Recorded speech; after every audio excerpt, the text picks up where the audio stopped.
Hoje você vai fazer pra gente uma entrada, né? Um aperitivo, como é que é? Sim, são mini brusquetas, né? Aham. Nós vamos fazer, a gente utiliza o pão italiano, é bem rápido de fazer. Depois a gente vai fazer uma massa, né? Isso. A massa também é bem simples. Para fazer a massa do pansot de figo seco, a gente precisa de 500 gramas de farinha de trigo, 5 ovos, de preferência caipira, e sal a gosto. E para o recheio, queijo mascarpone e figos secos. A quantidade vai depender do quão recheada você quer a sua massa. O molho é a sua escolha, hoje a gente vai usar o pesto. E para fazer a mini brusqueta caprese, a gente precisa de 4 tomates italianos, 100 gramas de queijo parmesão, folhas de manjericão a gosto, uma unidade de baguete italiana. Com essas quantidades é possível fazer 8 unidades. Vamos lá, como a gente começa? Vamos lá, vamos primeiro focar na massa, né? Beleza. Massa são 3 ingredientes, simples. Farinha. Farinha de trigo. Aham. Para cada 100 gramas de farinha de trigo, a gente utiliza um ovo. Aham. Então, 5 ovos, 500 gramas de farinha de trigo e sal. A gente fala QB, né? Quanto basta, porque cada um gosta da quantidade de sal que quiser. E aí, não tem muito segredo. É apertar e a massa... Sovar isso aí. Só sovar, até ela ficar com a consistência de ficar tudo completamente homogêneo.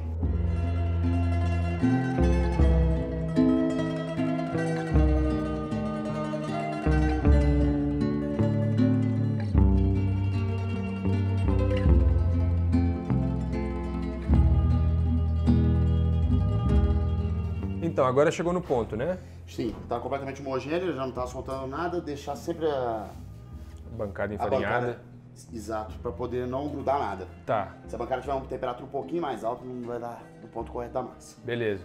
Beleza? E agora essa massa tem que descansar, né? Descansa um pouquinho, da hora que ela terminar de descansar, é bem pouquinho, não precisa descansar muito, porque não tem fermentação nenhuma, né? Aham. Questão de fermentação, mas descansa um pouquinho e depois você já pode abrir. Beleza, quanto tempo mais ou menos aí? Aí a gente deixa uns 10 minutinhos só, é bem Tá, rápido. beleza. Bem rápido. E não pode tem que ter cuidado com ela, deixar um pouco de farinha para ela não ressecar. Aham. Se ressecar fica quebradiça, você não consegue fazer nenhum corte. Entendi. Beleza? Enquanto isso, a gente pode seguir fazendo Vamos seguir, vamos fazendo os outros itens. processos. Beleza. Exatamente.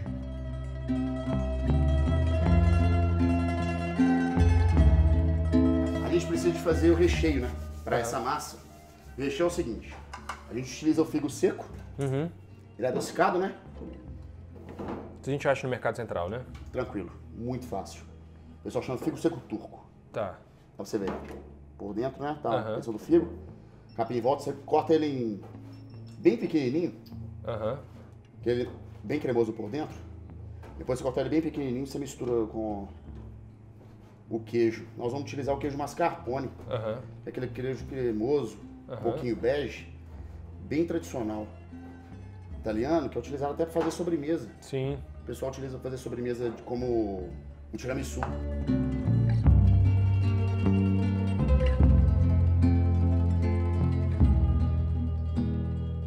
Mistura. Usa a mão também, para não ficar com problema nenhum. Aham. Só misturar isso bastante. Isso. Deixa isso aqui, ó, nessa textura. Tem que ser mais molhadinho para ele poder virar o recheio da massa. Entendi. Tem que ter algum tempero, sal, alguma coisa aí? Nada. Nada. Só o O mascarpone. queijo é um pouquinho mais adocicado e a ideia é ter o doce no recheio mesmo. Entendi. Tá bom? Tem que ter essa textura, mais ou menos. Bom, separou a massa para corte, deixa ela parada, deixa o recheio para lá também. Aham. A gente vai para o molho desse prato, que também vai ser utilizado na nossa entrada. Tá. Molho eu penso em manjericão. A gente utiliza o manjericão, tem que Fresco. desfolhar ele todo, Aham. tudo fresco, tem que desfolhar ele todo. Aham. Não pode ter cabinho dessa parte de dentro aqui, ó. Tá. Não é legal. Desfolha o manjericão todo, que tem amêndoa. O normal é utilizar o pinole. Só que o pinole foge completamente, até com dificuldade de a gente comprar Aham. aqui. Então a gente utiliza nozes, eu prefiro usar amêndoas. Beleza. Entendeu? Para finalizar esse item também pro pesto, que vai ter essa textura aqui no final. A gente também utiliza o queijo parmesão, Aham. tá bom? Raladinho. Ralado, perfeitamente. E alho. 2 dentes de alho já dá pra fazer. A textura que ele fica é essa aqui. A aparência desse aqui bem verdinho mesmo. Aham. Esse que é a base do azeite, que é o azeite que a gente faz para poder dar essa consistência. E esse aqui que é o molho da massa que a gente fez. Pra gente ir pras entradas, pra gente poder facilitar um pouquinho. Aham. A utilização da entrada é essa aqui, ó. A gente vai fazer uma brusquetinha, né? Isso, pequenininho. Cortou os pães, cortou nesse tamanho, mais ou menos a espessura de um dedo. Beleza?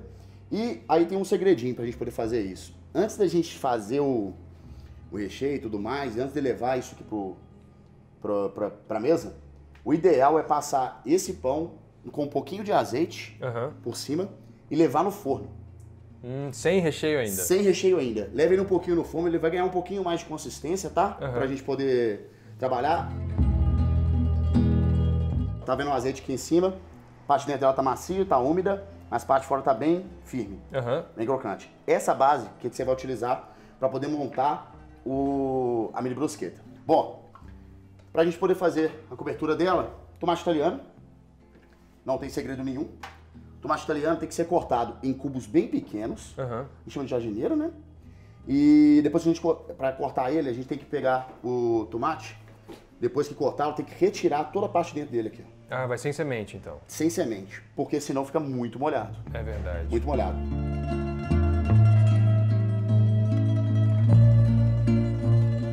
Tomate ficando nesse formato, você tem que levar ele no fogão. Tem que deixar passar um pouquinho, mas você tem que tomar muito cuidado para ele não virar logo quase que um molho. Entendi. Tem que estar ainda com o formato disso. Qual que é a ideia? Depois de fazer esse tipo de coisa, a gente coloca esse tomate por cima. Tá vendo que ele é um pouquinho molhado, que é por isso que eu tô te falando que você tem que passar Antes, colocou a parte de cima, pode ser bem generoso até na cobertura, para poder ficar legal. E leva isso aqui ao forno. Entendi. Até ficar quente. O manjericão vai depois cru, né? A ideia do manjericão não. Nós vamos utilizar o mesmo peixe que a gente utilizou antes. Só que isso aqui no forno vai ficar muito escuro. Entendeu? Levar no forno. Depois que você tira isso aqui dentro do forno, você finaliza com o manjericão. E pronto. Tá ótimo. Um pouquinho de queijo ralado para ficar legal. Esse é qual queijo? Esse é parmesão. Joia.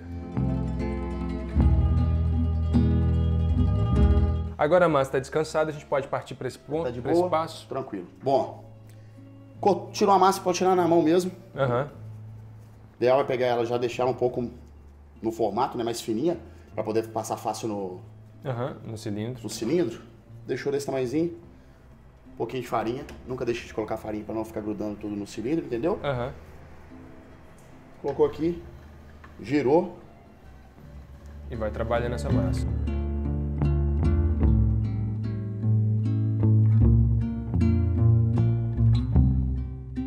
Bom, a massa já está agora aberta já o suficiente. Vamos deixar ela já no tamanho correto. E mostrar depois como é que a gente corta. Isso quem não tiver um cilindro em casa, é só abrindo no rolo, né? Trabalhando. Fazer a massa muito fininha, na hora que você for levar ela direto no fogão, ela vai rasgar. E na hora de rechear uma massa, se ela estiver extremamente fina, também não é legal. Ela nem fica arrebentadinha aqui assim, não. A gente tem que dobrar mais uma ou duas vezes, mas só para poder mostrar. O tamanho do ravioli é mais ou menos esse aqui. Existem esses cortadores. Compra no Mercado Central, tranquilo. Entendi. Simples. E já sai no tamanho certinho e padronizado, né? Extremamente padronizado, ó. Beleza? A massa não pode ficar extremamente fina, igual eu falei. E ela também não pode ficar extremamente grossa, né? Entendi. Pra gente poder fazer e mostrar como é que é feito. Molhou a ponta do dedo. Em volta dela aqui. Só um pouquinho, né? Só um pouquinho, só para poder finalizar. Recheio. Uma bolotinha de recheio no meio. No meio. Pressiona para ele poder não ficar marcado nem nada e para você ter uma ideia do tamanho que tá o...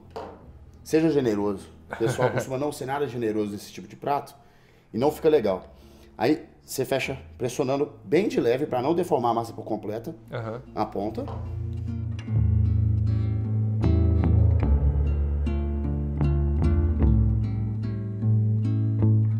Levando isso aqui pra água, eu acho que fica pronto em uns 5 ou 6 minutinhos no máximo.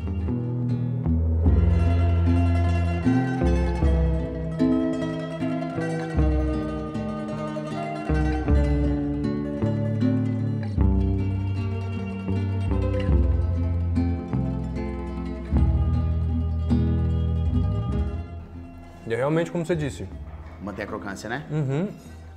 Fica macio no meio, mas ele não desmancha. Não desmancha. A ideia do pão desmanchar ia ficar bem ruim.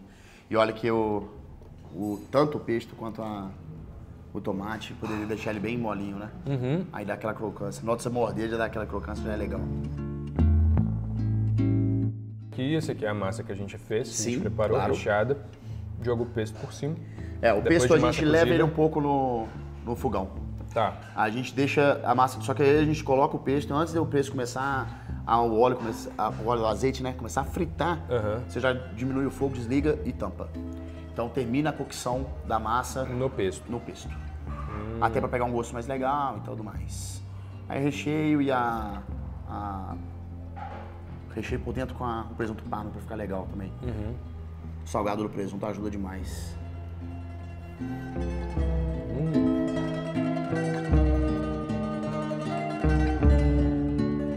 Nossa, é muito gostoso.